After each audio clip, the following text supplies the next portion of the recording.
I parked in the empty driveway and killed the engine, but I didn't get out of the car right away.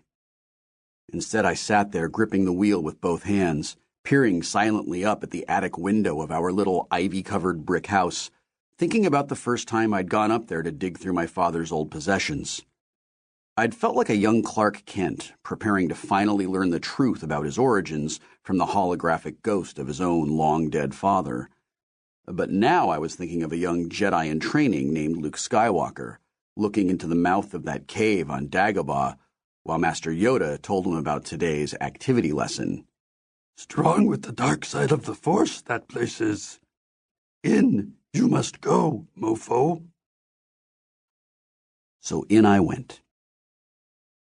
When I unlocked the front door of our house and stepped into the living room, Muffet, our ancient beagle, glanced up at me sleepily from where he was stretched out on the rug. A few years earlier, he would have been waiting for me just inside the door, yapping like a madman, but the poor guy had now grown so old and deaf that my arrival barely woke him. Muffet rolled onto his back, and I gave his tummy a few quick rubs before heading upstairs. The old dog watched me go, but didn't follow. When I finally reached the attic door, I just stood there at the top of the stairs with one hand on the doorknob. I didn't open the door. I didn't go in, not right away. First, I needed a moment to prepare myself. His name was Xavier Ulysses Lightman, and he died when he was only 19 years old. I was still just a baby at the time, so I didn't remember him. Growing up, I'd always told myself that was lucky, because you can't miss someone you don't even remember. But the truth was I did miss him, and I'd attempted to fill the void created by his absence with data, by absorbing every scrap of information about him that I could. Sometimes it felt like I was trying to earn the right to miss him with the same intensity my mom and his parents had always seemed to. When I was around 10 years old, I entered what I thought of now as my GARP phase. That was when my lifelong curiosity about my late father gradually blossomed into a full-blown obsession. Up until that point, I'd made do with a vague, idealized image of my young father that had gradually formed in my mind over the years. But in actuality, I really only knew 4 basic facts about him, the same 4 things I'd heard over and over again throughout my childhood, mostly from my grandparents. 1. I looked just like him when he was, insert my current age. 2. He had loved me and my mother very much. 3. He died in an on-the-job accident at the local wastewater treatment plant. 4. The accident supposedly wasn't his fault.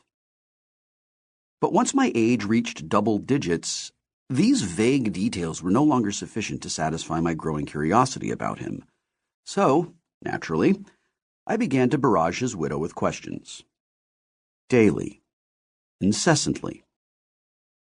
At the time, I was too young and clueless to realize how painful it was for my mother to be endlessly interrogated about her dead husband by his 10-year-old clone.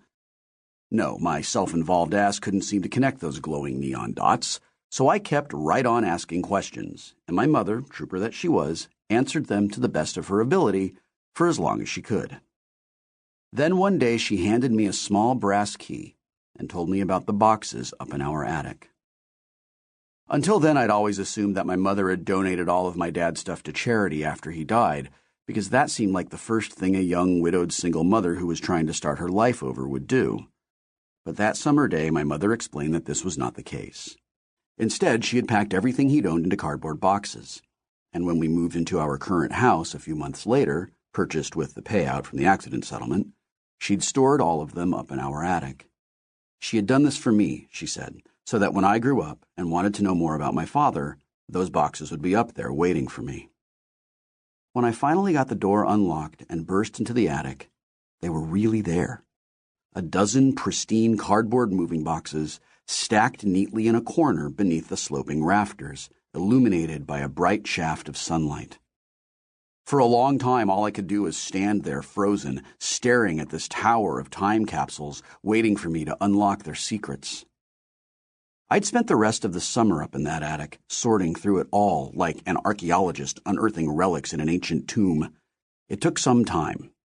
For a guy who had only made it to the age of 19, my dad had managed to amass an awful lot of stuff. About a third of the boxes were filled with my father's collection of old video games, which was actually more of a hoard than a collection. He'd owned 5 different video game consoles, along with hundreds of games for each of them. I found the real stockpile, however, on his old PC, which contained thousands of classic arcade and console video game emulators and ROM files, more games than one person could have possibly played in a single lifetime. My father appeared to have given it a shot, though. To keep listening to this audiobook, I've left you a link in the description so you can do it, at no cost thanks to Audible's 30-day free trial.